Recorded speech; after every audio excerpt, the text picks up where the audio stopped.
Universal garage door opener programming. This is a quick video showing you how to program a universal garage door opener remote. If your current remote isn't working and the light looks dim or flashes rapidly, that usually means the batteries are low. I've linked replacement batteries in the description along with this universal remote and similar models if you're doing research. Step 1. Determine the mode. This remote has two modes. Mode 1, solid light. Press and hold a button.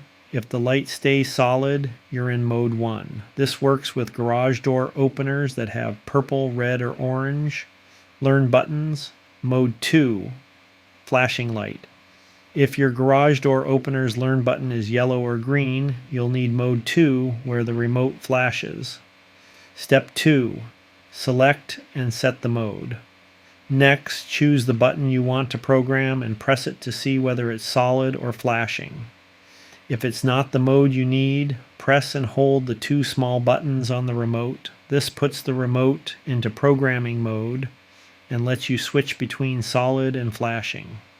Once you've set the correct mode, press the Learn button on your garage door opener to begin syncing.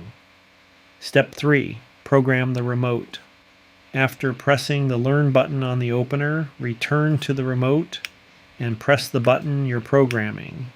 Press once, release, press again, release, repeat until the garage door activates. That button is now programmed. You can set different buttons to different modes if you have multiple garage door openers.